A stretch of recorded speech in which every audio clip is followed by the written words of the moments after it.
हिंदी साहित्य संपूर्ण घटना चक्र क्विक रिवीजन विद आरती शर्मा। दोस्तों, आपको मेरा चैनल पसंद आए तो इसे लाइक करें, शेयर करें, मेरे चैनल को सब्सक्राइब करें। साथ ही साथ मेरे वीडियोस के अगले नोटिफिकेशंस को पाने के लिए बेल आइकन को प्रेस करें। दोस्तों, आज हम करेंगे घटना चक्र का पार्ट 170 यानी 170। तो चलिए देखते हैं अपने अगले प्रश्न। ध्यान दें दोस्तों, प्रश्न है स्वर ध्वनि के प्रकार कितने हैं या स्वर ध्वनि के कितने प्रकार हैं। तो ये प्रश्न है। ऑप्शन है दोस्तों डी सही। इसका सही उत्तर क्या है? ऑप्शन डी, उपर्युक्त तीनों। अब तीनों का क्या अभिप्राय है तो देखते हैं ऑप्शन। गौर करें, सबसे पहले है दीर्घ स्वर, फिर है प्लुत स्वर ऑप्शन बी, फिर ऑप्शन सी ह्रस्व स्वर। ठीक है, तो ये तीन स्वर ध्वनियां हैं। ठीक है, ध्यान रखें, स्वर के प्रकार कितने हैं? तीन हैं। ठीक, अगर हम इन्हें सीक्वेंस में लगाएं तो सबसे पहले ह्रस्व स्वर आएगा, फिर दीर्घ स्वर, फिर प्लुत स्वर। ठीक है, तो कुल हमारे तीन स्वर होते हैं। ठीक, ध्यान रखें, तो स्वर ध्वनि के प्रकार हैं तीन। ये संख्या याद रखें, बहुत जरूरी है। संख्या याद रखें, बहुत जरूरी है दोस्तों, पूछी जा सकती है आपसे। ठीक है, देखते हैं प्रश्न की व्याख्या। गौर करेंगे दोस्तों, स्वर के तीन भेद होते हैं। कितने? स्वर के तीन भेद होते हैं, ध्यान रखें। एक है ह्रस्व स्वर, दूसरा दीर्घ स्वर, तीसरा प्लुत स्वर। ठीक है, तो तीन होते हैं, आपके सामने स्क्रीन पर है। गौर करें, सबसे पहले है ह्रस्व स्वर। ध्यान से समझें इसे। ह्रस्व स्वर जिसे हम दोस्तों और क्या क्या कहते हैं? तो इसे हम कहते हैं लघु स्वर। क्या कहते हैं? लघु स्वर। ठीक है, एक मात्रिक स्वर। क्या? एक मात्रिक स्वर। समझे इस बात को। ठीक है, मैंने कल भी कराया था, मैंने पिछली वीडियो में भी ये बातें बताई थी। ठीक है, इसके अलावा इसे कहते हैं मूल स्वर। क्या कहते हैं? मूल स्वर। ठीक है, ये तीन नाम और होते हैं जिन्हें आप याद रखेंगे। तो प्रश्न किसी भी तरह से आपके सामने आ सकता है, आपको अपने कॉन्सेप्ट क्लियर रखने हैं। ठीक है, तो चलिए देखते हैं क्या होता है ह्रस्व स्वर। ध्यान देंगे दोस्तों, ह्रस्व स्वर जिन स्वरों के उच्चारण में, ध्यान से समझे उच्चारण शब्द। उच्चारण यानी कि जब हम किसी भी स्वर का उच्चारण करते हैं यानी बोलते हैं। ठीक है, तो बोलने वाले समय की बात हो रही है दोस्तों। ठीक है, हालांकि आप दिन में ना जाने कितने शब्द बोलते हैं, आप बिल्कुल भी ध्यान नहीं देते। ठीक है ना, कोई भी नहीं देता, बहुत कम लोग ही देते हैं। ठीक है, अगर आप स्वर पढ़ रहे हैं, ध्वनियाँ पढ़ रहे हैं, तो आप आज से आप जितने शब्दों का इस्तेमाल कर रहे हैं उनको बोलकर देखें, उनकी ध्वनियों पर अपनी पकड़ बनाएं और समझें कि आपको ये विषय क्यों पढ़ाया जा रहा है। ठीक है, उसका महत्व क्या है, तभी चीज़ें समझ में आएंगी दोस्तों। केवल पास हो जाने से, कुछ नंबरों के लिए पढ़ाई कर रहे हैं तो वह एक सही तरीका नहीं है पढ़ने का। ठीक है, अगर आप किसी चीज़ को पढ़ रहे हैं तो वो आपको समझ में भी आनी चाहिए, ये सबसे पहली शर्त है किसी भी स्टडी की। ठीक है, समझे इस बात को। ध्यान दें दोस्तों, जिन स्वरों के उच्चारण में अपेक्षाकृत कम समय लगता है, शब्दों पर ध्यान देंगे, कम समय लगता है, वे क्या होते हैं? ह्रस्व स्वर कहलाते हैं। वे ह्रस्व स्वर कहलाते हैं। इन्हें हम एक मात्रिक स्वर भी कहते हैं। एक मात्रिक स्वर भी कहते हैं। इनकी संख्या 4 होती है। कितनी होती है दोस्तों? 4 होती है। ठीक है, ह्रस्व स्वर की संख्या कितनी होती है? 4 होती है। समझें कौन कौन सी? तो गौर करेंगे दोस्तों, 4 कौन कौन से होते हैं? एक होता है छोटा आ, फिर छोटी ई, फिर छोटा ऊ, फिर री से ऋषि। ठीक है, ये 4 होते हैं। कौन कौन से? छोटा आ, छोटी ई, छोटा ऊ और री से ऋषि। ठीक, तो ये है ह्रस्व स्वर। समझें, ध्यान रखें, जिन स्वरों के उच्चारण में अपेक्षाकृत कम समय लगता है। ठीक है, कम समय लगता है, या फिर आप इसे ऐसे भी समझें कि एक मात्रा का समय लगता है। एक मात्रा का समय लगता है, उसे हम ह्रस्व स्वर कहते हैं। 4 होते हैं ये। कौन कौन से? छोटा आ, छोटी ई, छोटा ऊ और री से ऋषि। ठीक है, ध्यान रखें। देखते हैं दीर्घ स्वर। तो दोस्तों दीर्घ स्वर को हम किस किस नाम से जानते हैं, पहले ये बात समझें। दीर्घ स्वर को हम द्विमात्रिक स्वर भी कहते हैं, द्विमात्रिक, ठीक है, द्विमात्रिक, समझें इस बात को। इसके अलावा इसे हम गुरु स्वर भी कहते हैं, गुरु स्वर। इसके अलावा हम इसे बड़ा स्वर भी कहते हैं, बड़ा स्वर, ठीक है।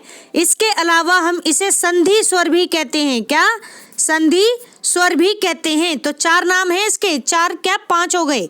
दीर्घ स्वर, द्विमात्रिक स्वर, गुरु स्वर, बड़ा स्वर, संधि स्वर, ठीक है। चलिए देखते हैं कि ये क्या होते हैं, तो ध्यान से समझेंगे।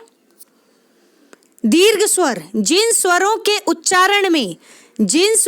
उच्चारण में मूल स्वरों से, मूल स्वर का क्या अभिप्राय है, यानी कि ह्रस्व स्वर, मूल स्वर यानी ह्रस्व स्वर, ठीक है, ह्रस्व, समझे इस बात को, मूल स्वर यानी ह्रस्व स्वर।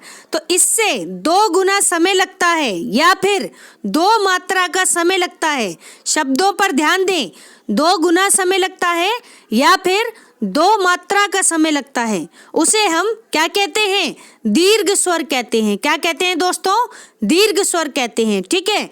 इनकी संख्या 7 होती है, कितनी होती है, तो दीर्घ स्वर की संख्या 7 होती है, कितनी, 7, ठीक है।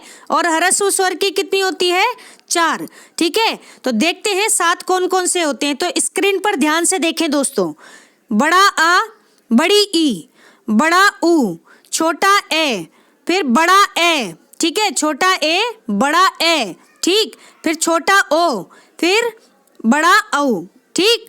तो बड़ा आ, ध्यान से समझे, बड़ा आ, बड़ी ई, बड़ा ऊ, छोटा ए, बड़ा ए, ऐसे, ठीक है।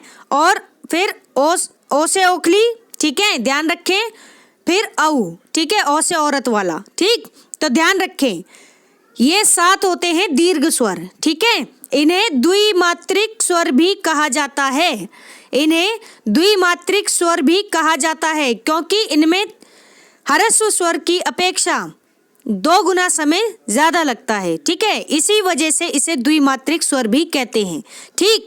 चलते हैं अगले स्वर पर, ठीक।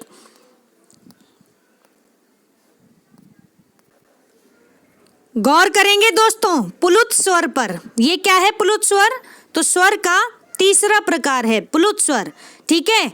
समझे इस बात को, ध्यान से सुने। जिन स्वरों के उच्चारण में मूल स्वरों से, मूल स्वर यानी कि ह्रस्व स्वर, ठीक है, ह्रस्व स्वर और दीर्घ स्वर दोनों ही आ गए, क्योंकि इससे पहले दोनों ही आ गए, ठीक है। तो मूल स्वरों से तिगुना समय लगे, यानी कि तिगुना समय लगता है, तो उसे, तिगुना समय का मतलब क्या है कि आप जिस स्वर का उच्चारण करेंगे तो वह हमें खिंचता हुआ नजर आएगा, लंबा सुनाई देगा, ठीक है। जैसे कि आप अगर कहते हैं ओम, ठीक है, ओम आप बोल करके देखें, ठीक है, तो आपको खुद समझ में आएगा कि आप कितना समय ले रहे हैं एक स्वर को के उच्चारण में, ठीक। पहले हम देखते हैं इसे पंक्ति को, गौर करें। तो जिन स्वरों के उच्चारण में मूल स्वरों से तिगुना समय लगता है वे प्लुत स्वर होते हैं, ठीक है, प्लुत स्वर कहलाते हैं दोस्तों। इन्हें त्रिमात्रिक स्वर भी कहा जाता है, क्या कहा जाता है, त्रिमात्रिक स्वर भी कहा जाता है, ध्यान से समझे इसे, ठीक है, त्रिमात्रिक स्वर भी कहा जाता है, स्क्रीन पर भी है, लिखा हुआ है, ठीक। आगे देखें, ये प्रायः दूर से पुकारने के लिए प्रयुक्त होते हैं। जैसे कि उदाहरण के तौर पर दैनिक जीवन से संबंधित उदाहरण देती हूँ। मान लीजिए आपके कोई मित्र हैं, ठीक है, वो दूर से आपको कहीं जाते हुए दिखाई दे रहे हैं, अचानक ही आपने उन्हें देख लिया कि वह कहीं जा रहे हैं, तो आप उनका नाम पुकारेंगे, ठीक है। तो नाम पुकारेंगे तो आप आराम से नहीं पुकारेंगे, आप उसमें बहुत क्या लगाएंगे, उनका नाम लेने में आप समय ज़्यादा लगाएंगे, ठीक है, आप समय ज़्यादा लगाएंगे, आप मतलब समय यानी तिगुना समय लगेगा। नाम का उच्चारण जैसे कि काफ़ी तेज आप चिल्ला करके देखें, आपको खुद समझ में आएगा। आप सामान्य तौर पर जैसे उनका नाम लेते हैं आप वैसे नाम नहीं लेंगे, आप जान लगाएंगे उनका नाम लेने में, तो वह क्या हो गया, ठीक है। जैसे सोनू, ठीक है, इस तरीके से ये चीज सुनाई देगा। ठीक है, तो दूर से पुकारने के लिए प्रयुक्त होते हैं, इसीलिए उच्चारण की स्पष्टता के लिए इनके आगे क्या लग जाता है, ये वाला सिंबल लग जाता है। ठीक है, एस जैसा सिंबल लग जाता है, यानी कि ये किसका सिंबल है, वैसे गुरु का सिंबल है। ठीक है, लेकिन आपको मैं इसका सबसे बेहतरीन उदाहरण अभी दूंगी। ठीक है, तो इसका तात्पर्य है, इस सिंबल का तात्पर्य है, ये जो सिंबल है एस जैसा गुरु सिंबल, ठीक है, तो इसका तात्पर्य है तिगुना समय। कौन सा समय, तिगुना समय। ठीक, इन्हें त्रिमात्रिक भी कहा जाता है। ठीक, जैसे अब देखें उदाहरण, ओम, ठीक है, ओम, या फिर हे राम, हे राम। ठीक है, जब हम बोलते हैं तो हे राम, यानी कि हम थोड़ा मतलब लंबा उच्चारण कर रहे हैं शब्द का। ठीक है, आदि। अच्छा, अगर अभी भी आपको नहीं समझ में आया है तो इसका एक और बेहतरीन उदाहरण आपके सामने मैं रखती हूँ। एक नाटक आता था पहले, बहुत पहले, ठीक है, उसका नाम था कोई है। ठीक है, क्या होता था, इस कोई है करके एक नाटक आता था। ठीक है, तो उसमें ये इस तरह का वर्ड होता था, है ना, नाम के आगे कोई है, इस तरीके का। ठीक है, सी कोई है, कुछ ऐसे वो नाम था। तो वो क्या था, यानी कि कोई है बोलने से पहले उन्होंने काफ़ी ज़्यादा समय लगाया तब जाके उसका उच्चारण हुआ। तो वो क्या था, पुलुत स्वर एक तरीके का। ठीक है, तो ऐसे ही जब हम ओम कहते हैं या फिर हे राम कहते हैं तो इनको कहने पर, ठीक है, तिगुना समय लगे, 3 मात्राओं का समय लगे, तो ये क्या कहलाए जाएंगे, त्रिमात्रिक स्वर कहलाए जाएंगे या फिर पुलुत स्वर कहे जाएंगे। ठीक है दोस्तों, इन सभी स्वरों का अनुनासिक उच्चारण भी होता है। जैसे, ठीक है, जैसे आ, ई, उ, ए, ओ। ठीक है, जैसे ओम। ठीक है, आप बोल के देखें। ठीक है, कुछ शब्द होते हैं जैसे और क्या उदाहरण हो सकता है, जलियांवाला बाग। ठीक है, तो यहाँ की आवाज़ आ रही है। ठीक है, सही। तो ये इस तरीके से, यानी कि हम कह सकते हैं कि ये इनकी संख्या कितनी होती है, पुलुत स्वरों की संख्या दोस्तों 11 होती है। कितनी, 11 होती है। लेकिन अनुनासिक स्वरों के उच्चारण के कारण इनकी संख्या कितनी हो जाती है, इनकी संख्या कितनी, जो हमारे 13 हो जाती है। 2 हमारे एक्स्ट्रा और जुड़ जाते हैं। ठीक है, इसको दोबारा से समझें, देखो ध्यान से समझें इस बात को। ह्रस्व स्वर हमारे कितने होते हैं, 3 होते हैं, मैंने बताया था, 4 होते हैं। ठीक है, ह्रस्व स्वर कितने होते हैं, 4, और दीर्घ स्वर कितने होते हैं, 7। दोनों को जोड़ देंगे, कितने हो गए टोटल, तो 11 हो गए हमारे टोटल। ठीक है, कुल स्वर हमारे 11 हो गए। लेकिन हम इसके अलावा अगर पुलुत स्वर और जोड़ देंगे, पुलुत स्वर कौन से हो गए, 2 स्वर और जोड़ देंगे। ठीक है, जो कि अनुनासिक होते हैं। ठीक, यानी कि एक होता है, आपने अगर स्वर पढ़े हैं, स्वर तो लास्ट में आता है, अंत में अम और आह। ठीक है, ये 2 आते हैं। ठीक, तो ये क्या हो गए, ये हमारे 2 और हो गए। अनुनासिक उच्चारण भी होता है, जिस वजह से ये 2 और जुड़ जाते हैं। 2 जुड़ते ही इनकी संख्या कितनी हो जाती है, 13। कितनी हो जाती है, 13 हो जाती है। ठीक है, तो इस प्रकार हमारे कुल पुलुत स्वर कितने हो गए, कुल मिलाकर हमारे स्वर कितने हो गए, 13 हो गए। तो पुलुत स्वर 2 हमने अलग से और जोड़े, तो टोटल हमारे पास कितने हो गए दोस्तों, हमारे पास 13 हो गए। तो पुलुत स्वर की संख्या कितनी मानी जाएगी, अगर अनुनासिक उच्चारण ना लगाया जाए, अनुनासिक स्वरों को ना जोड़ा जाए तो 11 होगी, वैसे इनके जुड़ने पर 13 हो जाएगी। ठीक है, ध्यान रखेंगे, बहुत ही इम्पोर्टेंट बात है। ठीक है, और इसकी अपनी कोई संख्या वैसे नहीं होती। ठीक है, 11 किस वजह से है, हमने 7 और 4 को जोड़ा, 4 और 7 को जोड़ा, तब जाकर हमारी 11 बनी। ठीक है, और 2 हमने अलग से और जोड़ दिए अनुनासिक स्वर, तब जाके ये हमारे टोटल स्वर कितने हो गए, 13 हो गए। ठीक है, टोटल स्वर कितने हो गए? 13 हो गए। लेकिन आपको ये बता दें कि पुलुत स्वर की कोई अपनी संख्या नहीं होती। पुलुत स्वर की कोई अपनी संख्या नहीं होती, ये ध्यान रखेंगे। टोटल स्वर पूछे जाएंगे तो वो आपके कितने बन गए? 13 बन गए। ठीक है, तो बस आपसे यही पूछा जाएगा। तो ज़्यादा इसको बस इतना याद रखें, स्वरों में आपको ये याद रखने हैं कि स्वर के कितने प्रकार हैं। तो 3 प्रकार हैं। ठीक है, 3 प्रकार कौन कौन से? एक हो गया ह्रस्व स्वर, ठीक है, एक हो गया दीर्घ स्वर और एक हो गया दोस्तों पुलुत स्वर। ठीक है, ये बात याद रखें। ह्रस्व स्वर की संख्या 4 है, दीर्घ स्वर की संख्या कितनी है?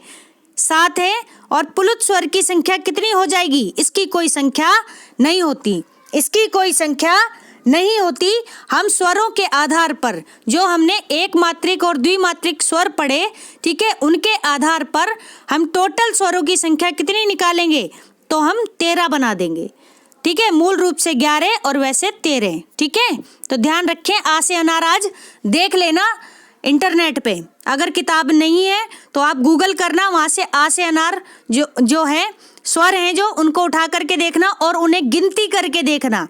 ठीक है, और उसमें से जो अम और आह, जो अनुनासिक और विसर्ग हैं, ठीक है, ये वाले 2 स्वर निकाल के देखना और फिर गिनती करना। ठीक है, तब चीज़ें आपकी ज़्यादा बेहतर ढंग से समझ में आएंगी दोस्तों। ठीक है, अगला प्रश्न है, ध्यान दे दोस्तों। क्या है प्रश्न? स्वरों के उच्चारण में लगने वाला समय, स्वरों के उच्चारण में लगने वाले समय को क्या कहते हैं? तो दोस्तों ऑप्शन ए मात्रा कहते हैं। क्या कहते हैं? मात्रा कहते हैं। ठीक है, ध्यान से समझें। देखते हैं व्याख्या, गौर करेंगे दोस्तों। स्वरों के उच्चारण में लगने वाले समय को मात्रा कहते हैं। ठीक है, बचपन से लेकर आपने अभी तक जो पढ़ा होगा उस पर ध्यान ही नहीं दिया होगा कि आप पढ़ क्या रहे हैं। ठीक है, वही है कि सब बच्चों को पढ़ाया जाता है तो बस वो रटते रहते हैं, लेकिन हमने कभी भी समझने की कोशिश नहीं की। ठीक है, तो मुझे लगता है कि अगर अभी तक नहीं की तो कोई बात नहीं, अब कर लें। ठीक है, जितनी जल्दी समझने की कोशिश करेंगे, आपको अगर चीज़ें एक बार समझ में आ गई तो आप उसे एंजॉय करेंगे। आपको पता होना चाहिए कि आपका एक एक शब्द जो है जब आपके मुख से निकलता है तो उसमें कितनी चीज़ें होती हैं जो कि आपको नहीं पता, जानकारी ही नहीं है। और शायद हो सकता है अगर आपको जानकारी हो जाए तब आपको शब्दों का महत्व समझ में आ जाए। ठीक है ना, तो देखते हैं दोस्तों व्याख्या, गौर करें। मात्रा या उच्चारण के आधार पर, मात्रा या उच्चारण के आधार पर ये 3 प्रकार के होते हैं दोस्तों। कौन कौन से? एक ह्रस्व स्वर, एक दीर्घ स्वर, एक पुलुत स्वर। ठीक है, देखते हैं। जिनके उच्चारण में कम समय यानी कि एक मात्रा का समय लगता है उन्हें ह्रस्व स्वर कहते हैं, और जिनके उच्चारण में ह्रस्व स्वर से भी अधिक समय यानी कि 2 मात्राओं का समय लगता है उन्हें दीर्घ स्वर कहते हैं। ठीक है, और जिनके उच्चारण में दीर्घ स्वर से भी अधिक समय लगता है यानी कि तिगुना समय लगता है तो उन्हें हम कहते हैं पुलुत स्वर। क्या कहते हैं? पुलुत स्वर। ठीक है, किसी को पुकारने या नाटक के संवादों में मंचन के लिए प्रयोग किया जाता है। ठीक है, क्या? पुलुत स्वर। ठीक है, तो ध्यान रखेंगे दोस्तों, किसी को बुलाने के लिए पुलुत स्वर का इस्तेमाल हम क्यों करते हैं? किसी को बुलाने के लिए, ठीक है, या फिर जो नाटक होते हैं उनके संवादों का जब भी हमें मंचन करना होता है तो हम इसका प्रयोग करते हैं। ठीक है, तो इतनी बात आप समझें। तो दोस्तों हमारा आज का ये वीडियो यहीं समाप्त होता है। Thanks for watching. अगर आपको मेरे वीडियोस पसंद आ रहे हैं तो इन्हें लाइक करें, शेयर करें, मेरे चैनल को सब्सक्राइब करें। साथ ही साथ मेरे वीडियोस के अगले नोटिफिकेशंस को पाने के लिए बेल आइकन को प्रेस करें। धन्यवाद दोस्तों।